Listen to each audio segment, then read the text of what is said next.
Bonjour à tous! Alors aujourd'hui nous allons étudier le mantra Klim Krishnaya Govindaya Gopijana Vallabhaya Swaha, qui est un mantra donné par le maître Samael dans son livre Le mariage parfait, chapitre 30. Il parle aussi du pentagramme. Donc c'est un mantra qui sert à nous aider sur notre chemin difficile en repoussant les ténèbres intérieures ou extérieures, à calmer le mental. Et voilà. Donc, il ne faut pas oublier que le Christ, c'est une force qui émane, c'est la première force qui émane de l'absolu. C'est une énergie, une intelligence, c'est Dieu en fait. Le Dieu, c'est le soleil, la première émanation, et c'est qu'est-ce qui a créé l'univers. Donc ce n'est pas une personne, un individu, bien que chaque individu, chaque âme a le potentiel de créer et s'incarner Christ. C'est un degré hiérarchique.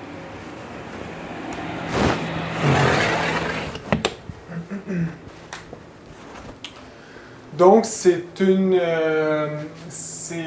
la première émanation fut le verbe, comme on dit dans la Bible. Donc, c'est un son.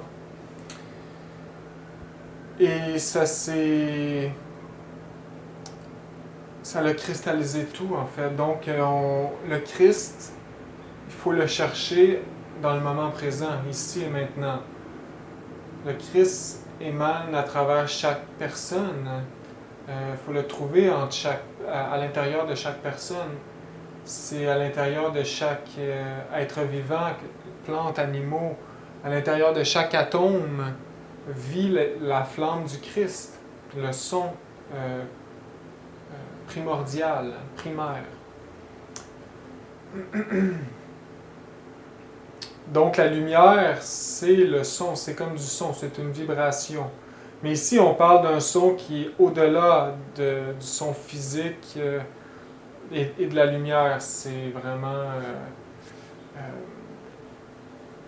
à ces hauteurs, la compréhension doit se mériter. Nous devons grimper les échelons et comprendre petit peu par petit peu tous les secrets derrière ce principe divin.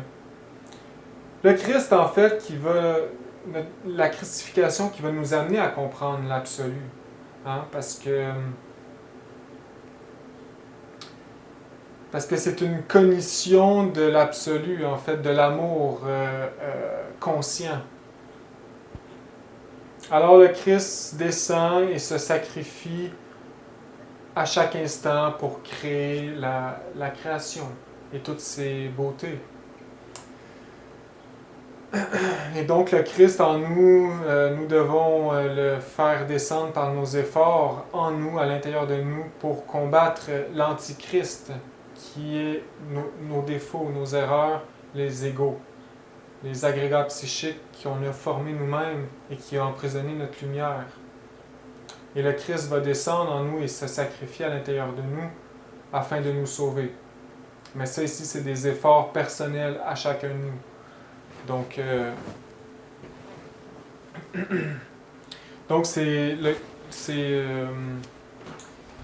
une émanation de l'absolu. C'est la couronne de la Kabbale, Keter, Chokma et Bina sont le Christ, et plus particulièrement Chokma. Et c'est la sagesse, c'est l'intelligence, c'est la création. Le Verbe qui s'incarne en chaque maître, qui forment tous un, mais en même temps qui sont chacun uniques. Alors les mantras ici, c'est sacré, parce que le son est sacré, et donc un mantra, c'est apporté par un maître. On ne peut pas inventer les mantras, on ne peut pas s'en inventer. Il faut que ça soit donné de maître à disciple. Et par la pratique des mantras, nous allons expérimenter la vérité. Donc, il faut le sentir avec notre cœur, que le Maître Samael, c'est le Logos, et il est venu nous enseigner. Et mantra, en fait, qui vient du mot man, qui est mental, et tra, qui est protection ou libération. Juste le mot mental,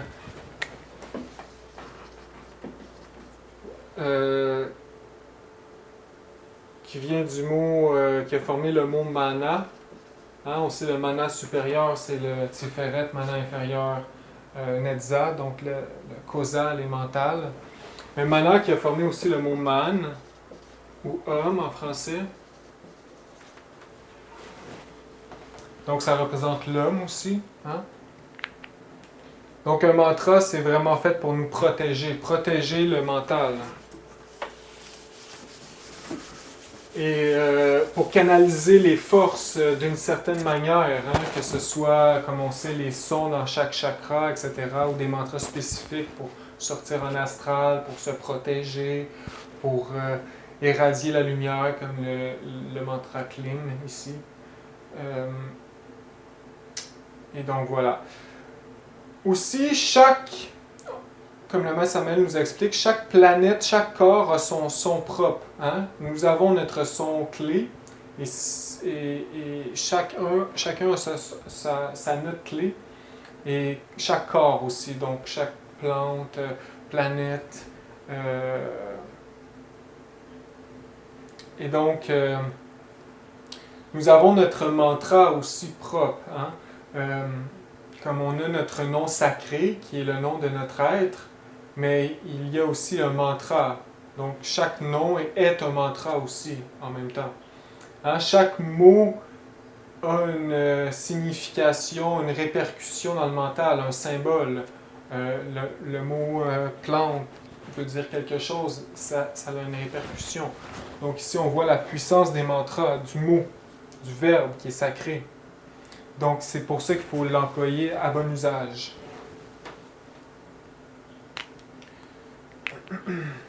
Alors ici, dans le sanskrit, il y a 6 façons de décrire le mantra,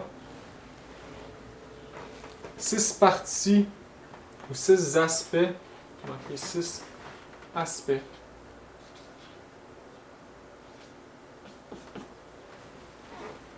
Le premier, on l'appelle Rishi, c'est en sanskrit.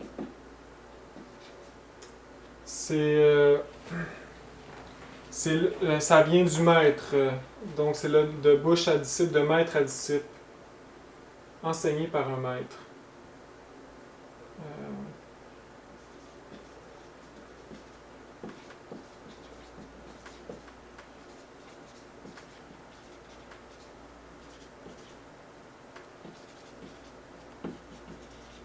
Donc Rishi, ça veut dire un maître. Ensuite vient le mot méter. Ici, c'est la prononciation.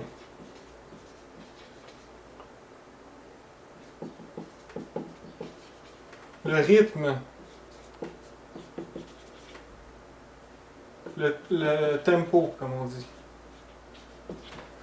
Donc, des mantras, ça a des différents rythmes, tempo, des façons de faire. Ensuite vient Devata, qui est un peu la divinité du mantra.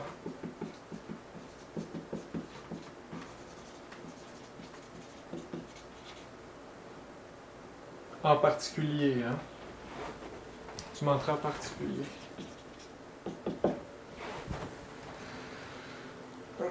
Donc chaque mantra a sa divinité. Chaque son a sa divinité.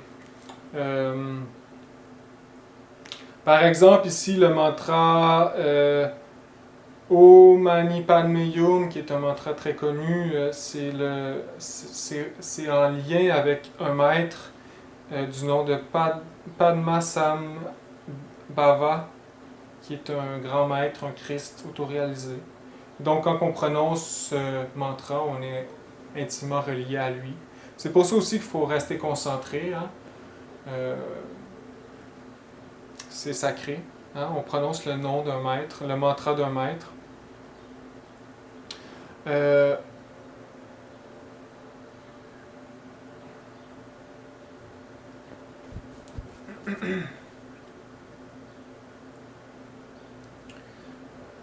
Comme les sons, les 7 voyelles, les 7 phénomènes pour les chakras, ben, c'est relié à un maître hein, qui est dans chaque chakra, etc.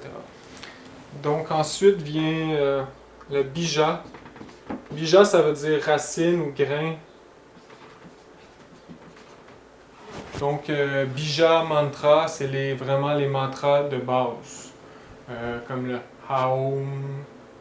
Vraiment le mantra le plus de base, c'est le mantra qui est en lien avec le Christ cosmique, c'est Om, qui est un mantra, un bija mantra.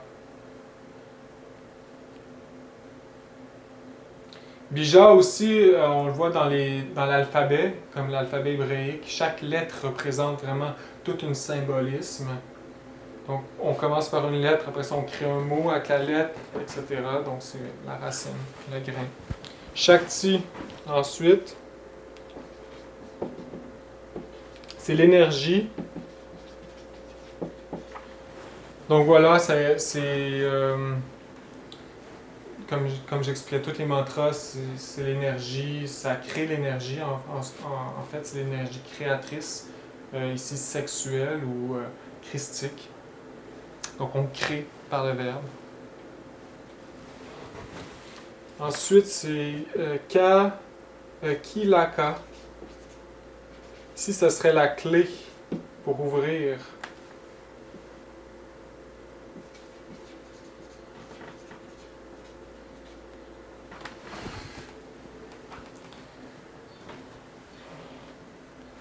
Donc, c'est vraiment l'utilité finale, on pourrait dire, l'objectif.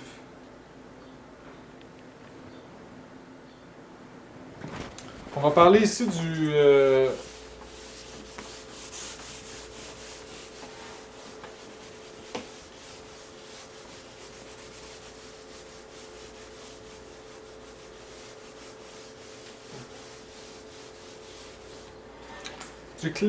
Klim Krishnaya Govindaya Gopijana Vallabhaya Swaha.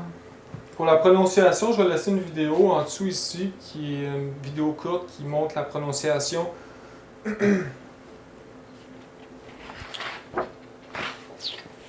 Donc le maître Samael dit que c'est un mantra qui se sépare en 5. Donc ça représente le pentagramme qui représente l'homme solaire, l'homme Christ. Je pourrais lire ici la petite partie du maître qui parle. Donc le maître dit: le puissant mantra que nous venons de donner est constitué de 3 phases parfaitement définies. En récitant le klim, que les occultistes de l'Inde appellent le germe, la semence d'attraction, nous provoquons un flux d'énergie christique qui descend instantanément du monde du logos solaire pour nous protéger, et une porte mystérieuse s'ouvre alors vers le bas. Donc le Christ arrive en nous, la force du Christ du logos. Ensuite, par le moyen des 3 parties suivantes du mantra, Krishnaya, Govindaya, Gopihana ou Gopijana, l'énergie christique pénètre en nous, l'énergie christique pénètre dans celui qui le récite, et finalement, grâce à la 5e partie, Vallabhaya Swaha, celui qui s'est imprégné de l'énergie christique peut l'éradier avec une formidable force pour se protéger, pour se défendre des ténébreux, lesquels fuient alors terrorisés. Donc c'est un mantra qu'on peut utiliser mentalement. Par exemple, si on se fait attaquer ou on est en présence d'une personne de mauvaise intention pour se protéger le mental. On peut faire le mantra en méditation.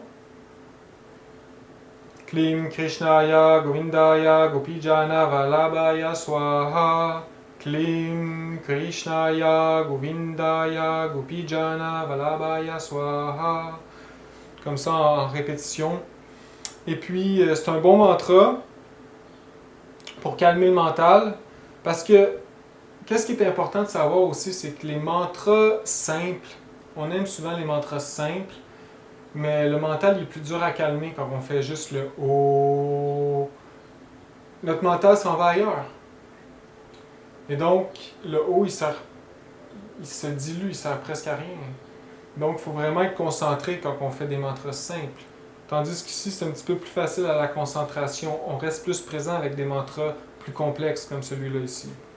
Donc, ça ici, c'est un bel aspect qu'on peut voir dans ces mantras plus complexes. Comme Gate Gate, Para Gate, Parasam Gate, Buri Swaha. Aussi, ça aide le mental. Hein? Donc ici, c'est un bon point à dire. Donc ici, il le sépare en 3 phrases. Premièrement, Klim, mais il y en a 5. Mais les effets, on pourrait le dire qu'il y a 3 phases. Klim. Klim, l'énergie descend du logos solaire vers nous.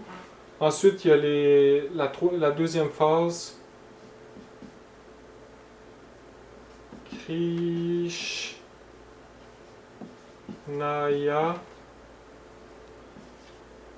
Govindaya Gopi Jana. Ça, c'est la deuxième phase. L'énergie s'accumule en nous. Et ensuite, la troisième phase, on l'irradie. Vallabhaya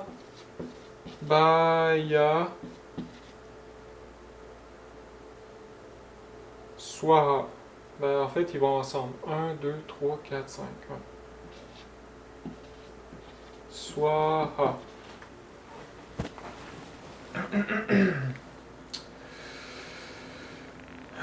Donc, les 3 parties, ça serait ça ici. 1, 2, 3. Mais c'est un mantra qui est le 5, qui représente le 5, le pentagramme. Il y a une autre façon de le faire aussi, c'est avec la visualisation. Vraiment, ça protège bien, ça l'irradie bien. Là, on se visualise comme le pentagramme. Et puis là, on écarte les jambes, on met les mains comme ça, et puis on fait Klim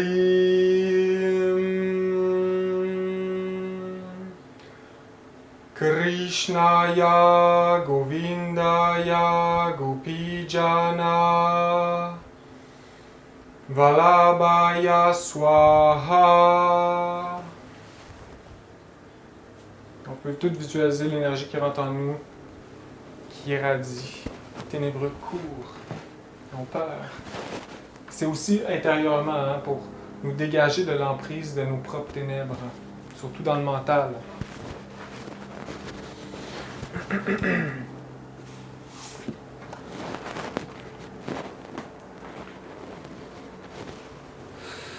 Donc, Klim, c'est en lien avec le Christ. C'est un puissant mantra, Christ, cosmique. C'est un puissant mantra qu'on peut juste faire aussi juste Klim, puis répéter. Les ténébreux peuvent l'utiliser, mais à des moyens négatifs. Donc, faut faire attention. Faire attention, il faut juste le savoir. Mais c'est un mantra positif, c'est un puissant mantra en fait.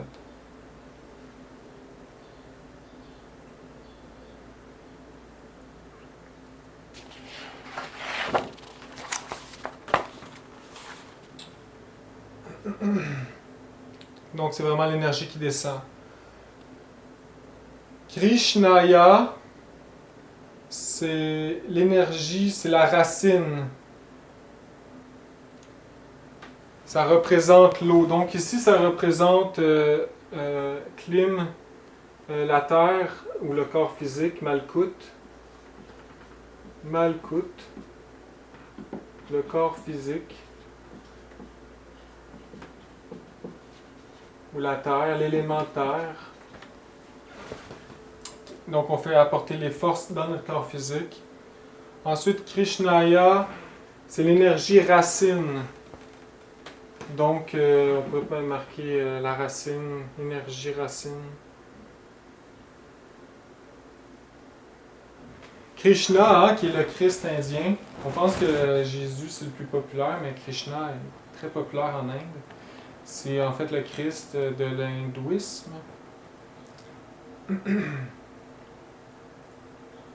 Et on trouve ce mantra-là aussi beaucoup dans cette culture.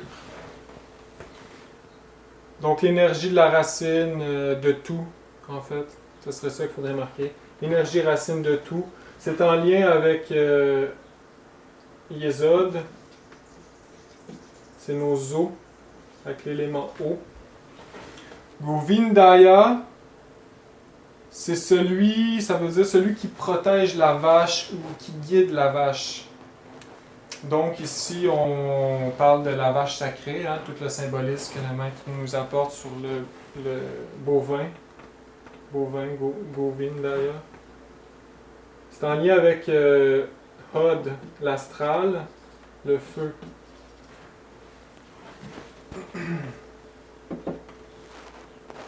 Donc l'astral. Ici, Gopi Jana. Ici, il y a certaines centres qui mettent un H, certains mondes qui mettent un H. Gopi Hana ou Gopi Jaya, j'ai vu les deux. Gopi Jana, je l'aime bien, c'est comme vous voulez en fait. Mais il y en a qui mettent le H, Gopi Hana ou Gopi Jana. Ici, c'est en lien avec Gopi Jana.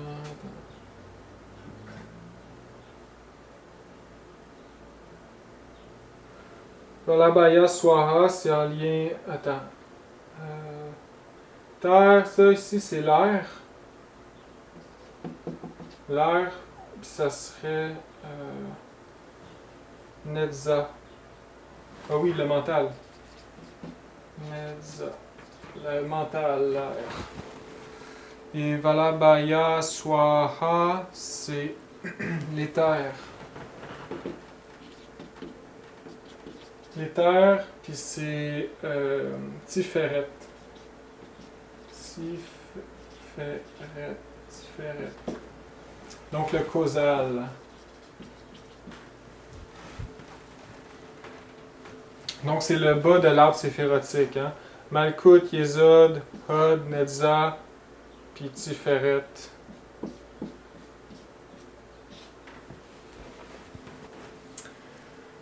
Puis c'est aussi le 5 points, l'étoile à 5 pointes. 1, 2, 3, 4, 5. 1, 2, 3, 4, 5.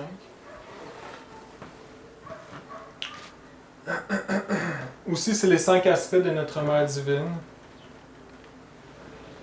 Donc, voilà, c'est un bon mantra pour se protéger.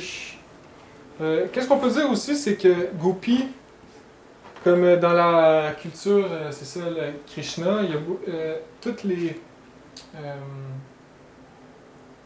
on le voit souvent sur des images qu'il y a beaucoup de femmes autour de lui qui l'admirent et qui l'apprécient et qui sont en amour avec lui, qui veulent être toujours avec lui. Et donc, ça s'appelle des gopis, on les appelle gopis, qui représentent en fait des jeunes filles, des vierges attirées par Krishna. Eh bien, aujourd'hui, bien sûr, on le représente comme l'adultère, hein, la fornication, mais c'est complètement faux. En fait, le symbole, c'est que Krishna, c'est le logos solaire, et les gopis autour, les jeunes filles qui l'admirent, c'est en fait notre monade, notre être, qui un jour veut devenir comme Krishna, hein? Et l'aspect féminin, c'est l'amour. Donc voilà le symbole. Parce que l'être fait des efforts pour nous pousser, pour qu'on travaille, pour qu'un jour le Christ naisse en nous, à l'aide de notre mère divine. Et un jour, comme on dit, hein, que...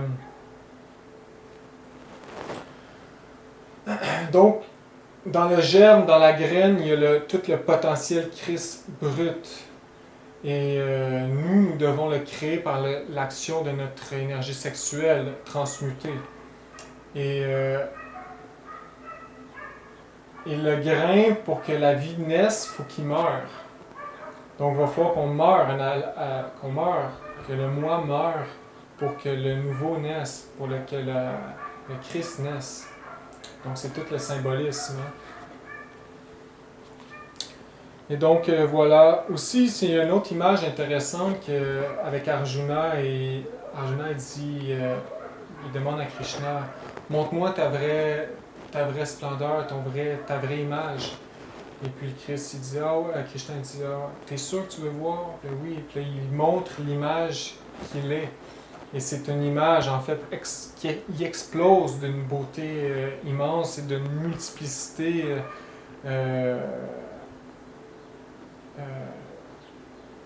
dans l'unité. Donc, c'est une image intéressante et inspirante du Christ.